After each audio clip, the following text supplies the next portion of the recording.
Hello tout le monde, how you doing?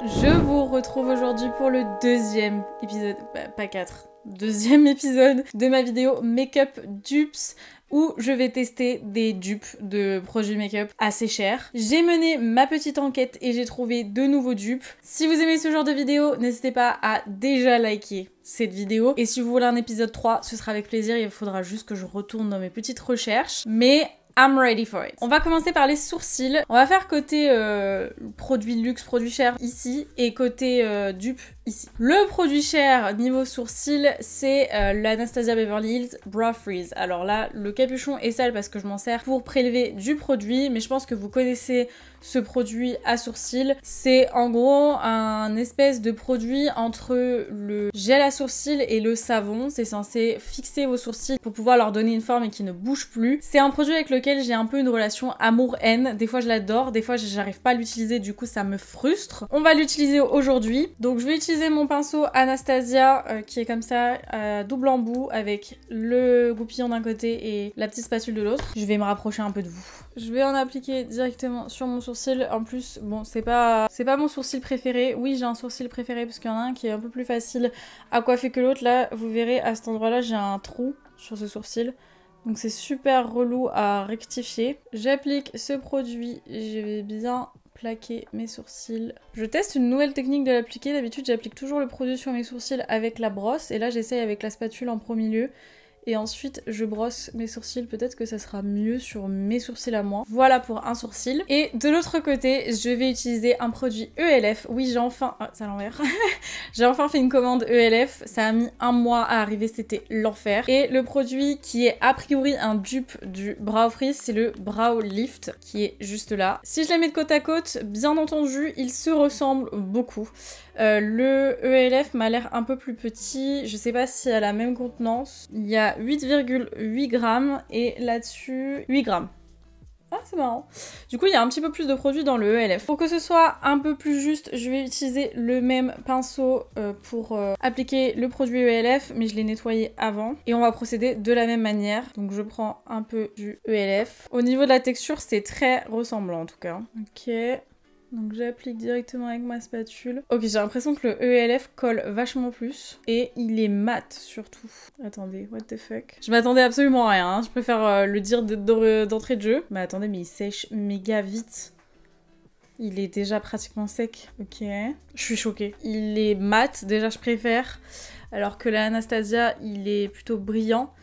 Et le Anastasia, sur mes sourcils, il faut que j'en mette très peu, sinon tout de suite ça fait assez brillant. Et ça va pas fixer mes sourcils comme là, c'est-à-dire que là je sais qu'ils vont plus bouger, en tout cas j'ai l'impression. Tout dépend du style que vous aimez, du rendu que vous préférez. Si vous voulez quelque chose de très naturel, le Anastasia sera beaucoup mieux. Si vous avez les sourcils un peu rebelles, je pense que le ELF va plus vous correspondre. On commence très bien cette vidéo.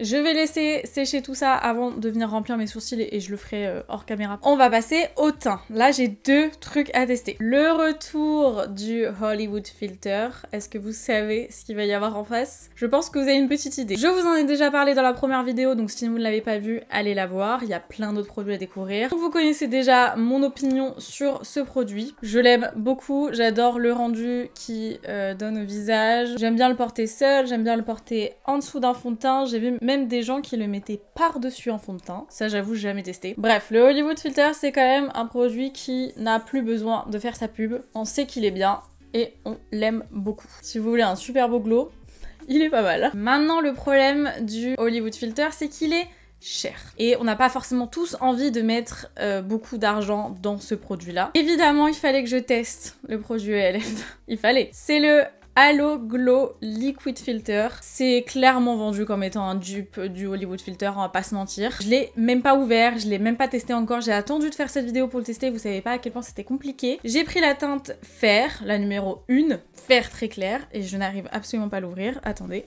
Et je sais d'ailleurs que ma commande ELF a mis beaucoup de temps à arriver à cause de ce petit produit, parce que vraiment tout le monde s'est rué dessus. Ouh. Alors, au niveau de l'applicateur, c'est un gros applicateur. Il est beaucoup plus gros que le Hollywood Filter et moi ça m'arrange parce que je trouve que celui du Hollywood Filter il est vachement trop petit pour faire tout le visage. On va voir maintenant son rendu. J'avais peur que la teinte soit trop foncée, mais en fait pas du tout. Je crois même qu'elle est plus claire que la Charlotte Tilbury, celle que j'ai. En tout cas, c'est vachement plus pratique à l'application. Je prends le même pinceau. Au niveau de la texture, je trouve que c'est assez ressemblant. Et au niveau du rendu, bah écoutez, hormis la teinte qui est peut-être un poil plus claire ici, je trouve ça extrêmement ressemblant. Ouais, c'est méga ressemblant quoi. Pas mal du tout même. Pour le moment, ELF, vous gagnez des points. Ok, on va passer ensuite au fond de teint. Pour mon fond de teint, du côté high hand, je vais utiliser le NARS Light Reflecting Foundation. C'est un fond de teint que j'aime beaucoup, qui est assez lumineux et surtout il tient super bien. Je trouve, j'ai été assez étonnée quand je l'avais testé pour la première fois. Je pense que je vais mettre la teinte Deauville. Donc ce fond de teint, il faut bien le secouer avant de l'utiliser. Petit moment ASMR. Je vais utiliser le pinceau Rare Beauty pour l'appliquer et on y va. Oui, elle est presque même trop claire cette teinte, mais ça ira très bien. Il est plutôt couvrant ce fond de teint, mais je trouve qu'il a une texture très légère. Il est super agréable sur la peau, j'aime beaucoup. Alors voilà le rendu, moi j'adore. Je trouve qu'il fait vraiment un beau teint. Un beau teint. Parce que c'est un beau teint. Je suis chiante. J'essuie mon pinceau et a priori des vidéos que j'ai trouvées sont dupes. Ce serait le L'Oréal Accord Parfait Nude Sérum teinté avec de l'acide hyaluronique. Alors ça me fait un peu peur parce qu'au niveau de la texture, pour moi, ça, à mon avis, ça doit être vachement plus... Enfin, au niveau de la couvrant, ça doit être vachement plus light que celui-ci, mais on va tester parce que pareil, je l'ai pas du tout encore testé depuis que je l'ai acheté. Je l'ai dans la teinte light. Et même concept, il faut le secouer avant de l'utiliser. Alors, j'espère que la teinte ça ira, j'ai l'impression que c'est plus foncé que l'autre. Alors, je confirme qu'au niveau de la texture, c'est vachement plus fluide. Et c'est parti. Oui, alors c'est pas du tout la même teinte. Oupsie! Faites comme si c'était le cas, c'est vraiment la même teinte. Oh là là, Victoria, mais quel bon matching! Perfect. Bon ça par contre ça va être un bon fond de teint de fin d'été ou pour partir quelque part parce que c'est light de ouf. C'est vrai que c'est marrant, je trouve que ils se ressemblent quand même alors que celui-ci la texture est vachement plus fine et plus fluide. J'aurais pas pensé mais vous voyez ça fait une bonne couvrance quand même. Hein. Et écoutez cette vidéo commence très bien je trouve. Alors je trouve quand même que le rendu est pas totalement le même, c'est-à-dire que le fond de teint L'Oréal il va être un peu plus lumineux. C'est vraiment un sérum teint, voilà, le but c'est aussi du soin. Alors que le Light Reflecting de NARS, il va avoir un effet semi-mat, je dirais. Plus que celui-ci, vous le voyez là un petit peu, je pense. Enfin, c'est très léger parce qu'on a une base très lumineuse en dessous. Pour moi, c'est pas des dupes parfaits. Par contre, je trouve qu'ils font le taf tous les deux. Donc après, tout dépend ce que vous souhaitez, ce que vous aimez. Mais personnellement, j'aime les deux. J'ai pas de dupe pour mon anti-cerne, donc j'ai juste appliqué mon anti-cerne Anastasia Beverly Hills. C'est le Magic Touch et je vais l'utiliser dans la teinte 4. Parce que j'ai besoin d'un peu d'anti-cerne là. Ça devient urgent. Ouais, il était temps. Pourtant, j'ai bien dormi cette nuit. Hein. Mais y a pas à dire, hein. L'anti-cerne, ça sauve un make-up et ça sauve une journée. Hein. J'aime beaucoup cet anti-cerne. Je l'utilise régulièrement. Je poudre ma zone T et le dessous de mon œil avec ma poudre Anastasia. J'en ai peut-être mis un peu trop, mais... On va passer aux yeux. J'ai toujours pas de palette dupe. Je crois qu'on m'en a conseillé une sous ma dernière vidéo. Je vais tenter de la trouver. Mais en attendant, on va faire un petit make-up des yeux. Tranquillou. Pilou. J'ai envie d'utiliser une palette Anastasia pareil que j'ai pas trop utilisée, c'est la Primrose. Alors je vais peut-être pas vous la montrer comme ça à 100% parce que je pense que vous verrez, j'ai deux fards qui se sont cassés et que j'ai tenté de réparer. C'était pas très facile. J'ai réussi, tant bien que mal. Alors qu'est-ce qu'on va faire? Aucune idée, comme d'habitude. Je vais prendre la teinte Primrose, qui est celle-là, la violette. Et cette teinte-là, je vais la mettre en rat cils supérieur. On va faire un espèce de gros trait de liner flouté. Je sais pas, ça fait longtemps que j'ai pas fait ça. Je me dis, c'est le moment, c'est l'occasion. Donc avec un petit pinceau un peu plat, mais pas trop. Et court surtout. Je vais faire ça. Je fais attention, je nettoie un petit peu les bords. Pareil de l'autre côté. Il est hyper pigmenté ce fard. Comme je vous ai dit, j'ai jamais utilisé cette palette. Quand elle est arrivée, elle était cassée, donc j'ai dû la réparer. Et entre temps, je crois que j'étais partie et je l'ai zappée. Oui, ça m'arrive. J'ai honte, mais ça m'arrive. J'ai dû tester une ou deux couleurs parce que je l'ai quand même déjà utilisé une ou deux fois, c'est sûr. J'ai utilisé Honey et Rouge, mais c'est fort peu. Hein. Surtout que c'est vraiment des couleurs que j'aime bien, mais je crois qu'entre temps en fait on est passé à l'été et j'étais pas dans ce mood en fait. Là vu qu'en ce moment je suis dans un mood d'automne alors qu'on est même pas le 1er septembre, enfin, au moment où vous verrez cette vidéo on sera déjà passé en septembre, mais donc ça va. Enfin, on va dire que ça passe. Encore une fois, j'essuie les bords. Ensuite, je vais prendre un pinceau plat également, mais un peu plus fluffy cette fois-ci. Et je vais prendre la couleur Mango, qui est ici. Et ça va me permettre d'estomper un peu les bords de ce trait liner, gentiment. Sachant qu'après, on va réappliquer une teinte un peu plus foncée pour plus de définition. Ah, j'aime bien le rendu. J'aime beaucoup les deux couleurs ensemble, c'est très joli. Ah ouais, vous savez, hein, moi je teste toujours des trucs. Hein. Quand je filme mes vidéos, que je fais des make-up, je teste tout le temps des trucs. Je vais aussi utiliser ce orangé pour estomper les bords ici en coin externe. C'est pas mal. Avec un autre pinceau, oui, ça fait beaucoup de pinceaux. Je vais prendre la couleur Deep Berry. Et celle-ci, je vais l'utiliser vraiment en ras de cils pour intensifier un petit peu plus, encore plus. J'aime bien ce look. Oh, pourquoi je fais jamais ça? Que je vous dis, à chaque fois dans le make-up, il faut tenter, il faut expérimenter, il faut tester des choses. Il faut sortir de sa zone de confort, c'est juste du maquillage. Vous pouvez l'enlever après, à la fin de la journée, y a pas de problème. Ce Deep Berry, je vais aussi l'utiliser en ras de cils inférieur. J'aime beaucoup. Je vais tenter un autre truc qui va peut-être tout gâcher. Est-ce que je tente de tout gâcher? Est-ce que j'ai envie de tout gâcher? Absolument pas. Absolument pas. Je vais quand même tenter. Je vais prendre la teinte Peony, qui sont mes fleurs préférées, les P1. Hashtag représente P1. Avec un petit pinceau plat. Encore un. Et je vais mettre cette teinte au centre de ma paupière, sur le thread liner, juste pour le petit pop de lumière. Voilà. Et je vais même le remonter un petit peu sur ma paupière mobile.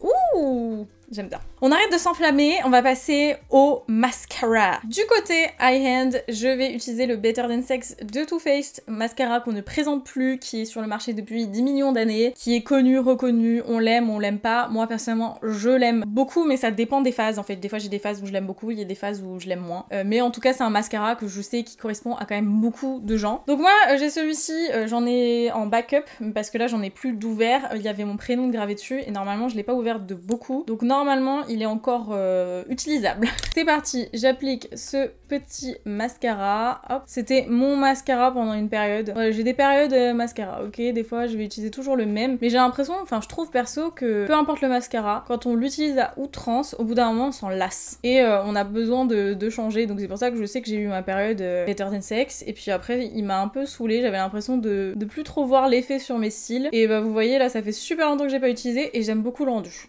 Je vous dis vraiment, on s'habitue trop vite. Enfin moi en tout cas je me lasse très vite et je m'habitue trop vite. Voilà ce qui donne, je pense que vous le connaissez ce petit mascara. Et a priori, l'un de ces dupes, ce serait le Lash Paradise de L'Oréal, que j'ai testé qu'une seule fois, donc je vais voir là tout de suite, je peux pas vous dire, donc je vais tester. On est dans cette vidéo pour tester justement. Je sais même pas s'ils ont les mêmes propriétés de base, mais en tout cas j'ai vu en faisant mes petites recherches d'espionne à la Kim Possible que a priori il serait à... Oups.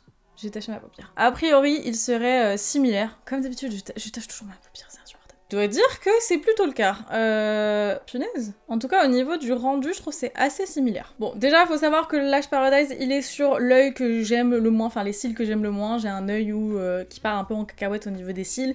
Et je trouve que le mascara rend moins bien de ce côté-là que de celui-ci. Et pourtant, il se défend extrêmement bien. Au niveau du rendu, je trouve qu'ils apportent tous les deux du volume. Vous regardez de vous-même, voilà, comparez de vous-même. Je ferme les yeux. J'ouvre les yeux, fait comme ça. Je trouve qu'ils se ressemblent pas mal. Ouais, franchement, ils sont très similaires. Hein. Ils font tous les deux pas mal de... C'est pas des paquets, mais vous voyez, ça sépare pas parfaitement les cils. Ça va les mettre un petit peu ensemble pour apporter un peu plus de densité. Donc tous les deux, je trouve, ils ont ça. Et écoutez, je trouve qu'ils se ressemblent beaucoup quand même. Ils se ressemblent vraiment beaucoup. Écoutez, c'est une bonne nouvelle pour tous les amoureux du Better Than Sex. Le Lash Paradise fonctionne très bien aussi. Et ben, cette vidéo est un succès. Pour le moment, je suis plus... ravie. J'ai pas de bronzer, donc on va appliquer le bronzer. Je vais utiliser mon Chacha Tilbury Airbrush Bronzer que j'adore dans la teinte 2. Ça faisait longtemps que je l'avais pas utilisé en plus. C'est bête parce que c'est vraiment un bronzer que j'adore, mais c'est typiquement un bronzer que je peux pas emmener avec moi partout parce qu'il est gigantesque et en plus de ça, il pèse super lourd. Donc typiquement, c'est pas le bronzer que je vais emmener avec moi en vacances. Mais c'est pas grave. Non, il est vraiment très beau. Ce bronzer, il est magnifique. En même temps, il y a très peu de produits quand même de Charlotte Tilbury que j'aime pas. J'avoue, je dois avouer. Hein. J'aimerais ne pas les aimer vu les prix, mais malheureusement, je les aime. Voilà, je les aime, mes goûts de luxe qui ne servent à rien. Bon, j'allais dire on se bronze un peu, mais là, avec mon teint, j'ai l'air vraiment de revenir de vacances. On va passer au reste du teint. Alors là, ça va être un peu complexe. C'est pas les mêmes teintes, mais a priori, ce seraient les mêmes produits. Donc, vous connaissez les... comment on appelle ça? Les Beauty Light Wand de chez Charlotte Tilbury. Ils sont très connus sur le marché. J'ai 3 teintes avec moi. C'est de base des highlighters, mais je sais qu'il y a certaines teintes qui peuvent être utilisées en blush. Ça va être un blush très lumineux et tout. Je pense notamment à la teinte Pink Gasm, je crois que c'est ça. Il y a Peach Gasm aussi. Moi, j'ai la teinte Pillow Talk Medium et Spotlight. Je vais prendre Pillow Talk aujourd'hui. Ou peut-être Medium. Pillow Talk Medium ou Pillow Talk. Je vais prendre Pillow Talk Medium. Parce que là, pour le coup, j'aimerais l'utiliser en blush. Vous allez comprendre pourquoi vis-à-vis du dupe. Donc, je vais mettre ça au niveau de mes joues. C'est foncé de ouf. Et ça ne s'estompe absolument pas là. Ouais, c'est parce que j'ai mis de la poudre. Ah, génial. Quelle idée de merde. Alors vous voyez, c'est quand même très pigmenté. Voilà, j'ai fait la connerie d'appliquer ça par-dessus une poudre. Ne faites pas comme moi. Ne faites pas comme moi, waouh. Mais ça fait vraiment un truc très très glowy. Avec le doigt, ça marche quand même vachement mieux. Mais vous voyez, en blush, je trouve ça rend super bien. Moi personnellement, j'aime bien faire ça. Mais de base, à savoir, c'est des highlighters. Et en face, j'ai découvert, et je l'ai déjà testé 2-3 fois, de chez Makeup Revolution, les Bright Light. Donc pareil, ils sont vendus comme des highlighters, mais en fonction des teintes, vous pouvez les utiliser en blush. Et moi, j'ai reçu la teinte Divine Dark Pink, qui serait a priori le dupe de Pink Gasm, mais que moi, je n'ai pas personnellement de Charlotte Tilbury, donc je ne vais pas pouvoir vous comparer les teintes. Par contre, je vais pouvoir vous comparer les textures et si ça s'applique bien, et au niveau du fini également. J'ai déjà appliqué sur moi plusieurs fois et j'ai adoré le résultat. Au niveau de l'applicateur, c'est assez ressemblant. Voilà, c'est un applicateur en mousse assez petit. Pour le coup, celui-ci, il faut tourner alors que le Charlotte Tilbury, il faut appuyer sur le tube et j'aime pas trop ça parce que ça a tendance à couler. Je vais vous montrer ce que ça donne parce qu'il est vraiment super joli. Voilà, vraiment, comme je vous ai dit, ça n'a rien à voir au niveau des teintes, hein, mais bon. Vous voyez que ça s'estompe de la même manière, un peu compliqué, mais c'est de ma faute, hein, plus que de leur faute à eux. Et encore, je trouve que ça s'estompe plutôt bien. Et voilà ce que ça donne. Alors, personnellement, je trouve qu'au niveau du rendu, c'est quand même assez ressemblant. La grosse différence que je trouve entre les produits Charlotte Tilbury et les produits d'autres marques qui peuvent se ressembler, c'est que Charlotte Tilbury va avoir un espèce de glow, mais qui presque est un filtre. Alors que les autres produits vont vraiment avoir l'air brillant. Je sais pas comment vous expliquer, on dirait que ça, c'est plus doux que ça. Et j'ai eu la même impression avec le Hollywood Filter, c'est assez particulier à expliquer, mais globalement je trouve que ça se ressemble beaucoup. Bon là c'est pas la même couleur donc je peux pas vous dire au niveau des teintes, mais ça vaut quand même vachement le coup de se pencher là-dessus parce que au niveau du prix on est vraiment sur 2 mondes différents. Pour le coup la différence de prix elle est énorme et je trouve ça vraiment très joli. Après comme je vous ai dit, Charlotte Tilbury, ils ont une espèce de secret dans leur formulation, je ne sais pas ce que c'est, mais vraiment ça fait un effet très doux sur la peau, ça fait glowy mais sans être trop brillant. C'est doux, c'est léger, mais ça reste, ça vous fait une belle peau en bonne santé. Alors que là, vous avez vraiment presque un effet brillant. Je sais pas comment vous expliquer, je sais pas si vous le verrez, si vous le comprendrez. Ça reste quand même un très beau dupe, on peut pas l'enlever, clairement. Et on va passer aux lèvres, donc avec le dernier dupe. D'abord, je vais juste appliquer un crayon à lèvres. Je vais appliquer le Muted Pink de Charlotte Tilbury, pas du tout, de Huda Beauty. Je l'utilise ça souvent et il est trop joli. Je sais pas si vous avez compris quelque chose. Je vais peut-être un peu remplir mes lèvres quand même. Je vais appliquer un gloss. Du côté high hand, on va utiliser un Fenty Gloss Bomb, évidemment les best. Pour moi, c'est parmi les meilleurs gloss du marché. Et la teinte qu'on va utiliser aujourd'hui, c'est la teinte Facile. J'adore les gloss bombs, j'adore cette teinte, je l'utilise pas souvent mais c'est un très joli rose irisé, que je me trompe pas, c'est de ce côté-là. J'adore l'odeur des gloss bombs, ça sent tellement bon. Oh là là, je pourrais les bouffer, clairement. Je vous le conseille pas, mais je pourrais les bouffer. D'ailleurs, regardez-moi cette beauté. Donc voilà pour le gloss bomb, il est magnifique, il est trop beau. Son dupe pour aujourd'hui, c'est le Maybelline Lifter Gloss dans la teinte Moonstone, je crois que ça... Non, Moon, tout court, 003. Pareil, je l'ai pas du tout testé encore pour le moment, depuis que je l'ai acheté. Et quand je regarde dans le packaging, c'est assez ressemblant. Je dirais que le Facile, il est un tout petit peu plus violet, et le Moon, un poil plus... pêche. On va voir si sur les lèvres on le voit vraiment. Alors au niveau de l'odeur c'est pas du tout la même chose. Le Maybelline il sent le caramel. Ça sent aussi très bon. Alors voilà le résultat. Je sais pas si vous verrez vous la différence. Moi je la vois. Bon alors déjà c'est comme je vous avais dit. Le Facile est un poil plus violet et le Moon il est un poil plus pêche. Ça je l'avais vu dans le packaging. Au niveau de la texture tous les deux ne collent pas donc ça c'est parfait. Je dirais que le Gloss Bomb il a un poil plus épais très légèrement. Il s'applique un peu mieux. Vous savez il y a plus de produits sur le pinceau que le Maybelline. Mais sinon je trouve qu'ils sont quand même assez ressemblants. Je trouve quand même que le Fenty est plus brillant. De pas grand chose mais je le trouve quand même plus brillant. Mais sinon ils sont assez ressemblants. C'est pas parfaitement la même chose, mais c'est assez proche quand même. Et bah écoutez, ce fut une réussite cette vidéo. On a découvert plein de produits géniaux. Je suis hyper contente. Et si vous voulez le total de tous ces produits, alors du côté high-end, on atteint la somme de, je crois que c'est 206 ou 205. Et du côté dupe, on atteint la somme de 66 €. C'est pas mal quand même, hein. J'espère que vous avez aimé cette vidéo, cet épisode 2. Si c'est le cas, n'hésitez pas à la liker et à vous abonner, c'est juste en bas, ça m'aide énormément. Merci à vous si vous le faites, je vous envoie plein d'amour. N'hésitez pas à commenter sous cette vidéo le produit qui vous tente le plus parmi toute cette petite sélection. Et moi en tout cas, comme toujours, je vous fais d'énormes bisous et je vous dis à très vite pour une prochaine vidéo. Ciao!